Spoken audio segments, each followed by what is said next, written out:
Coming up on Arirang News. It's Thursday, the return-to-work deadline set by the government for doctors on a mass walkout. The government and the trainee doctors held talks today amid a standoff, while some are resuming work at their hospitals.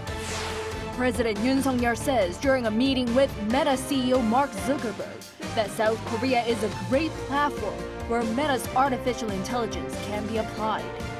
He adds South Korea is ready to fully support Meta in making what it has mapped out. Thousands of companies from around the world unveil the future of technology in communications at this year's Mobile World Congress in Barcelona, with a focus on artificial intelligence. We take a special look at what South Korean tech powers bring to MWC.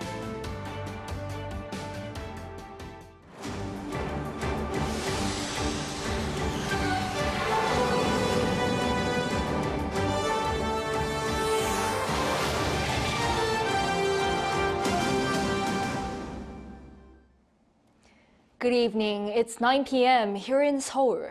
Thank you for joining us on Arirang News. As announced by the government, today was the last day for the trainee doctors who'd resigned in protest to return to their posts. Some did, but the Health Ministry today held a talk with trainees as it prepares to proceed with judicial procedures for those who aren't going back to work, possibly involving license suspensions. Our Lee Si-hoo starts us off. Thursday was the last day for the resident doctors in the country who left their posts in hospitals in protest of the medical school enrollment quota increase to return to duty without bearing legal liabilities. Beginning in March, the government will begin administrative and judicial procedures for those who don't. Second Vice Health Minister Bang Min-soo has previously warned that the ministry would, quote, follow the laws and principles according to the current Medical Service Act to penalize medical professionals not complying with the government's order to return to work.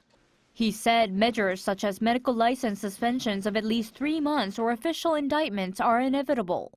Up until Thursday, the ministry's inspection teams have been checking the statuses of doctor absences. From this point on, the ministry will notify individual doctors of their failure to follow the duties outlined by the law and the corresponding legal consequences. During the process, doctors will have a chance to defend themselves through statements of opinion. Meanwhile, the health ministry invited resident doctors for a closed-door meeting in Seoul on Thursday afternoon.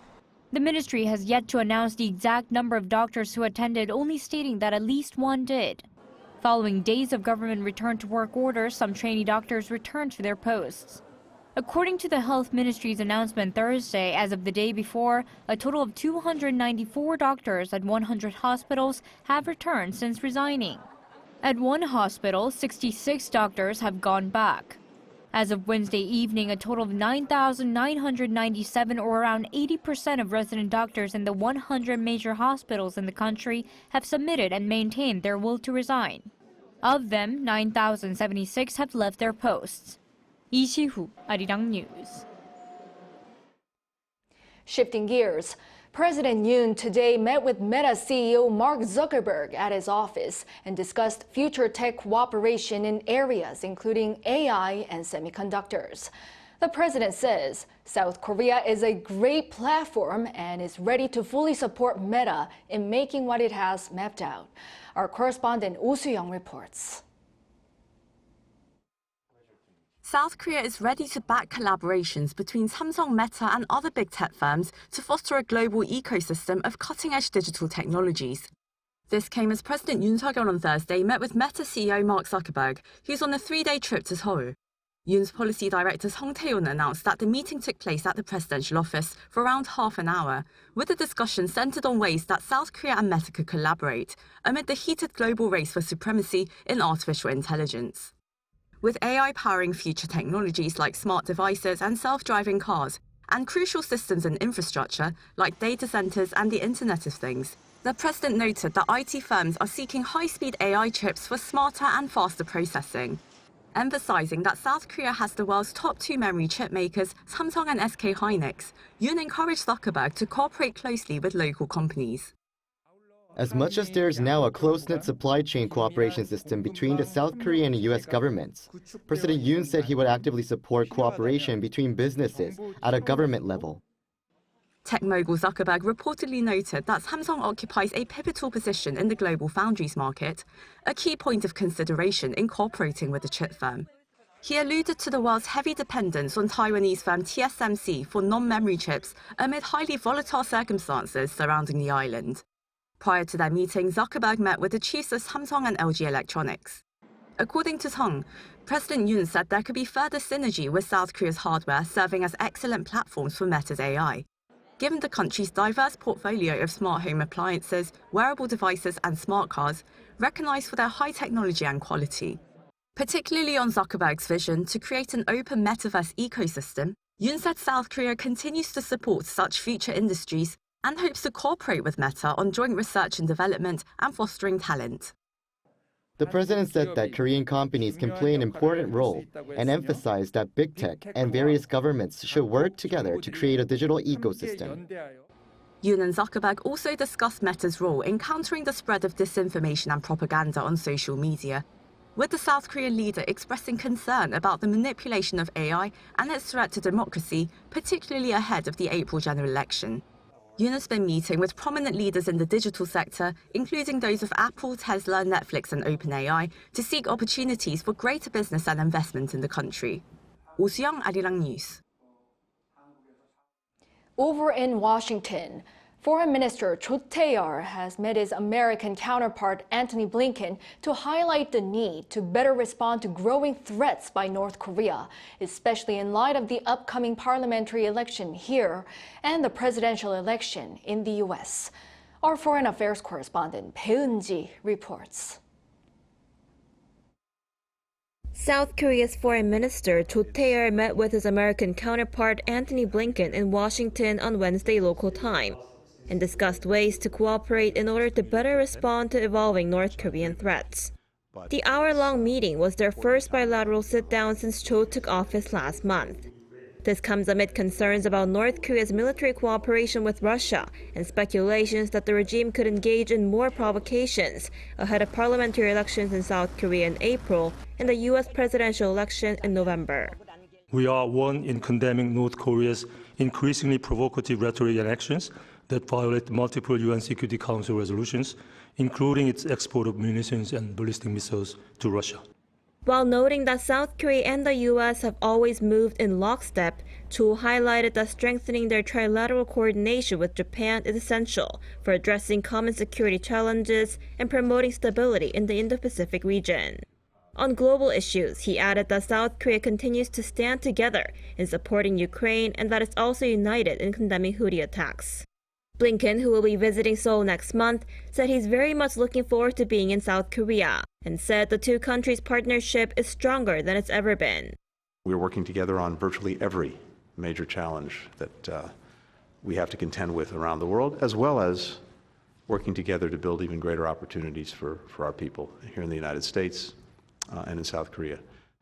Seoul's foreign ministry said the two sides also agreed to strengthen diplomatic efforts to cut off the sources of North Korea's illicit funding activities and revive interest in North Korean defectors, detainees, and prisoners of war. Bae Eun-ji, Arirang News. South Korea and the North Atlantic Treaty Organization will review further ways to address Russia and North Korea's growing military ties.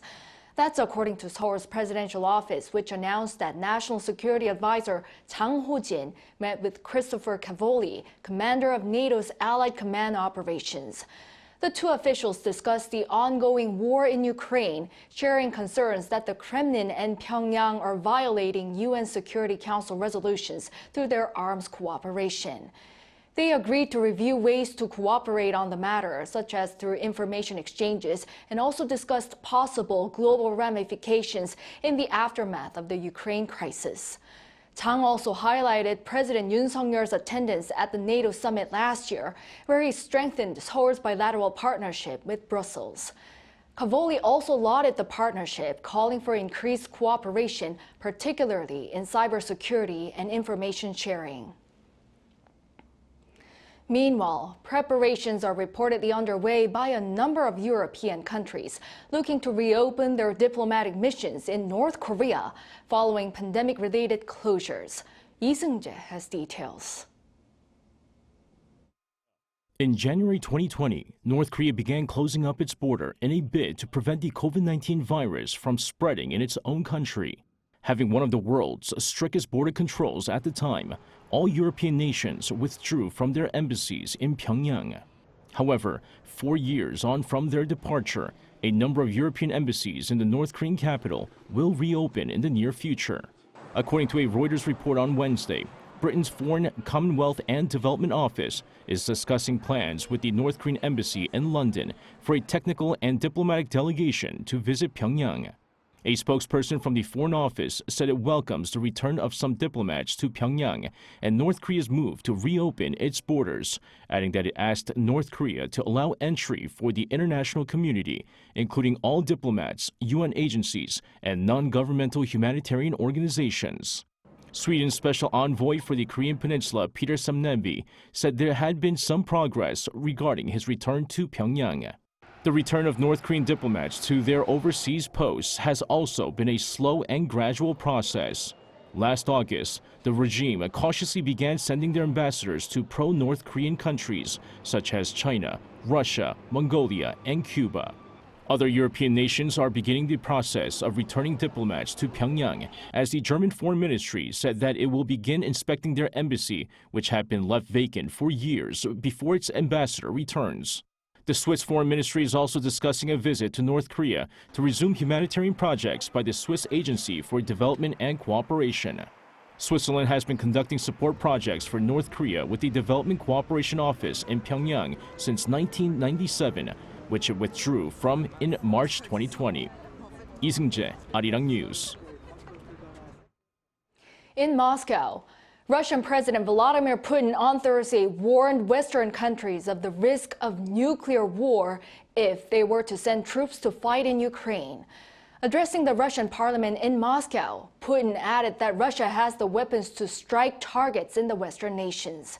This follows French President Emmanuel Macron's statement made earlier this week that sending in Western ground troops to Ukraine should not be ruled out in the future. This suggestion has since been rejected by the United States, Germany, as well as others.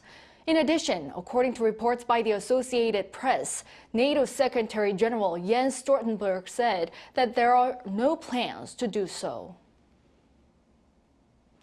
Ukrainian President Volodymyr Zelenskyy is traveling beyond borders to seek support for Ukraine's defense against Russian aggression. This time, he visited the Balkans for the first time since the war broke out. Our Yoon covers his latest calls for solidarity. Ukrainian President Volodymyr Zelenskyy has been traveling around the world to drum up support for Ukraine to improve defensive capabilities against Russia at a time of faltering military support from Western allies. Zelenskyy was in Saudi Arabia on Tuesday to push for a peace plan and the return of prisoners of war from Russia, which was followed by a two-day summit of 11 countries from southeastern Europe, along with officials from the European Union and other international organizations. Speaking at the Ukraine Southeast Europe Summit held in Albania on Wednesday, Zelenskyy said the low ammunition supply is affecting the situation on the battlefield and called on leaders of Balkan countries for help. He also proposed holding a Ukraine-Balkan Defense Forum to strengthen arms cooperation. Albania was among the first countries to offer shelter to Ukrainian refugees and continues to voice full support for Ukraine. It has provided military assistance in the form of ammunition and training for the Ukrainian military. But Ukraine did not receive full support for its war against Russia at the meeting. Kremlin ally Serbia has refused to align with EU sanctions following Russia's invasion and continues to sign cooperation agreements with Moscow. Meanwhile, at the European Parliament in Strasbourg on Wednesday, European Commission President Ursula von der Leyen proposed that the European Union consider using profits from frozen Russian assets to buy military supplies for Ukraine. She urged the EU to do more on defense policy, adding that the threat of war for the EU may not be imminent, but it is not impossible. It is time to start a conversation about using the windfall profits of frozen Russian assets to jointly purchase military equipment for Ukraine. There could be no stronger symbol and no greater use for that money than to make Ukraine and all of Europe a safer place to live. Billions of euros worth of Russian assets are being held in Europe. Belgium has estimated the figure to be around $195 billion worth. And Prime Minister Alexander De Croo has said that he wants to use all the interest on those funds for Ukraine's reconstruction. 이은진, Arirang News.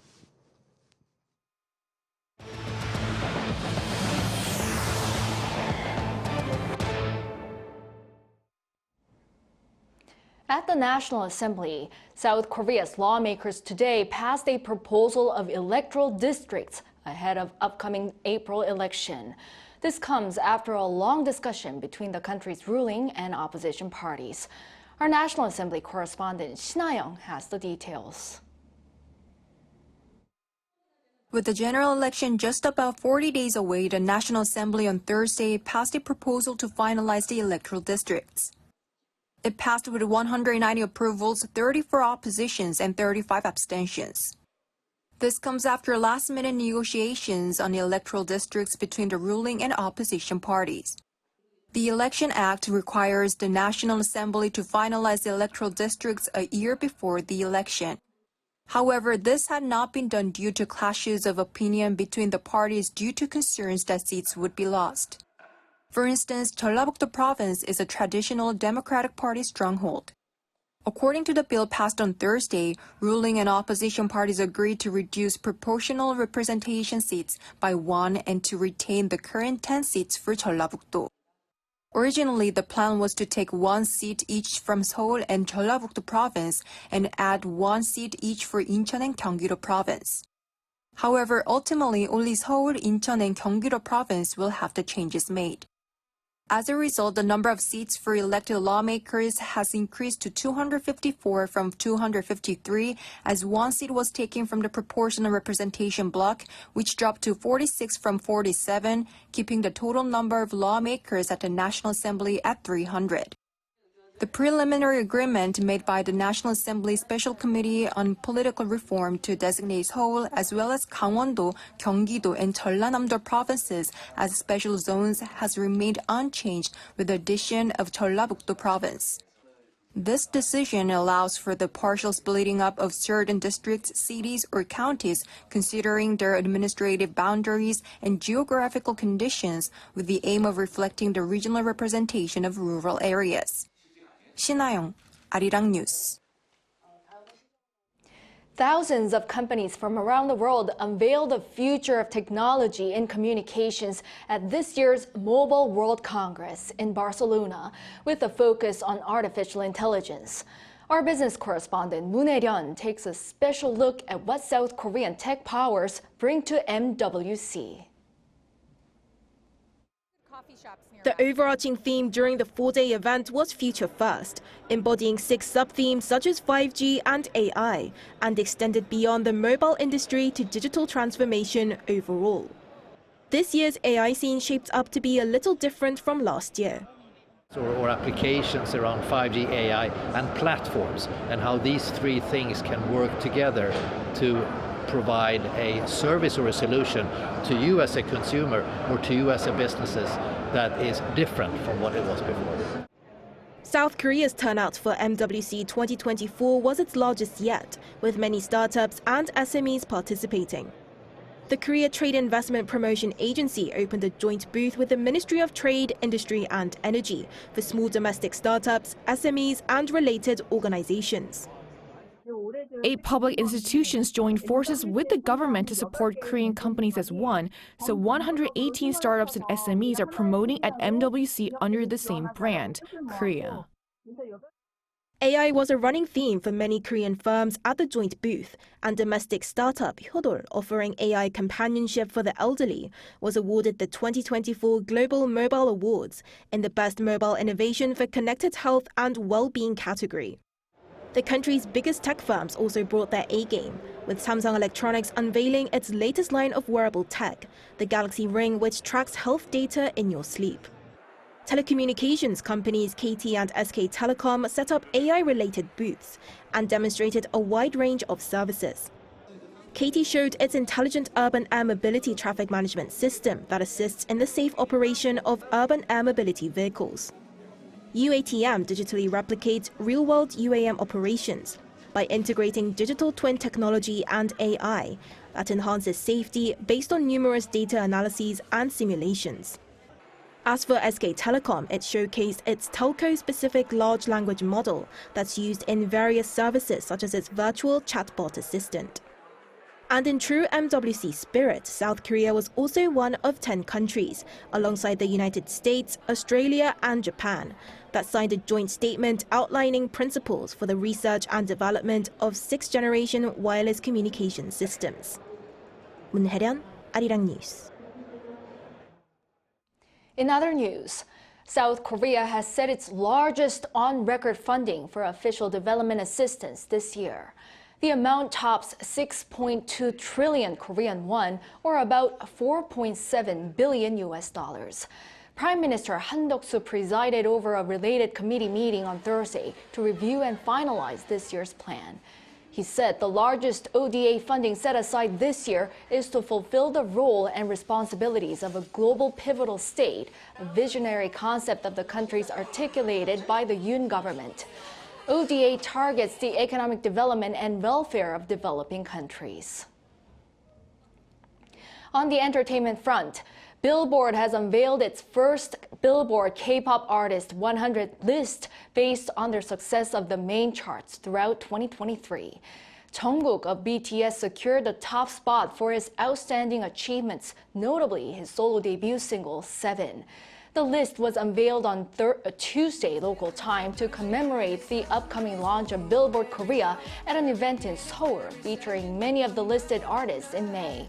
Billboard will select 100 K-pop solo artists or groups each year based on their placings on the Billboard 200 albums chart, Hot 100 chart, and box score data, which reflects tour records.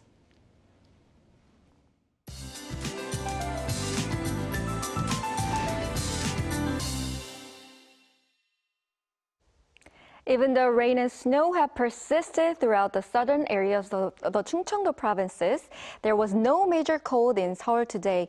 The cold winds will get stronger overnight, and from tomorrow morning, there will be a cold snap over the whole country.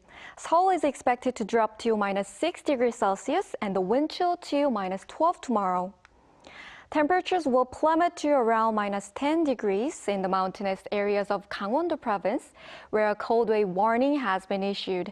It's forecast to rain or snow on the coastal areas of the Jeollado provinces and on Jeju Island from the afternoon tomorrow. A freezing morning is expected tomorrow morning nationwide. Seoul and Chuncheon -6, Daejeon -4 degrees Celsius. It will be below 0 in the middle of the day tomorrow in center areas. Seoul at -2 degrees, Daegu and Gyeongju 4 degrees Celsius. The cold snap will gradually move away from the day after tomorrow. Stay warm in this spring frost. That's all for Korea. Here are the weather conditions around the world.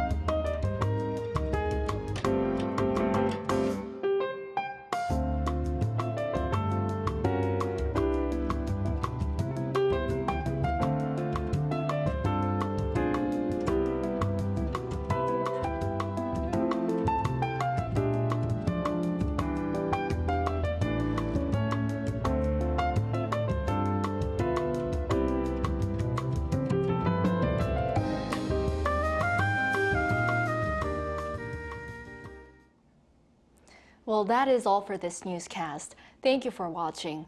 We'll be back at 10 p.m. with the AI headline news. Hope everyone has a great weekend and a good night.